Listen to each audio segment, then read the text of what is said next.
Hip, hip, hooray for wokeism.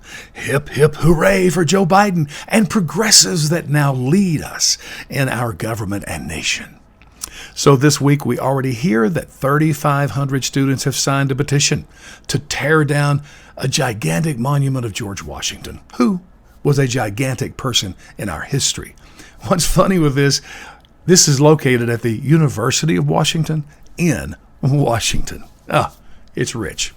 And then we also hear this week that Disney Plus is going to slap a warning label on a bunch of the Muppet shows because of offensive content. Really? I mean, this one caught me off guard, and then I began to think about it, and I think I'm beginning to realize what this is about. I mean, obviously Fozzie Bear is a racist, but beyond that, I think Miss Piggy may be the greatest symbol for misogyny I've ever seen. Think about it. The lead female character is a pig. Come on now.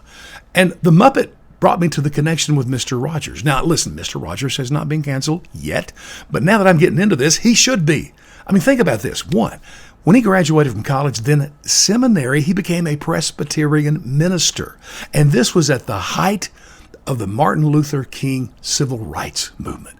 You know what? He did not participate in this at all. Crazier still, he was a registered Republican. I mean, really, do we need to look at anything else? And then, remember at the beginning of his show, it was just an eerie thing, kind of bugged me for a while. You know, he'd go into his home, and the first thing he would do, without a word being said, put on the dorky-looking tennis shoes and the sweater. Hey, now I realize that was a subliminal message. I mean, think about it. The sweater was red. Red states? Huh? But even more so, here's the subliminal message he was giving us.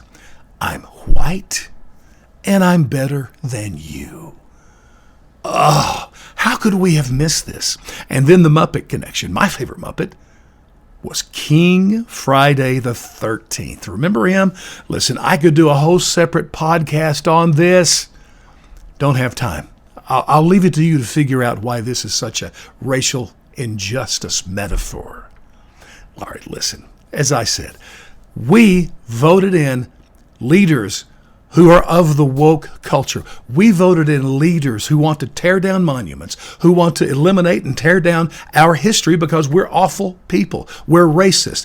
We voted for people who wanted to make racism the only issue that mattered. And even when you do other things like a stimulus or whatever, then that has to be done through the lens of systemic racism. We chose this over the guy who, was crude and creepy and tweeted too much. But he loved the country and he honored our history because America was great. And most Americans don't know this, he donated all of his salary to whatever cause. You know what it was the last year of his salary? To repair monuments. So you voted to tear down monuments instead of to build up our monuments and our history. Yeah, hooray for us.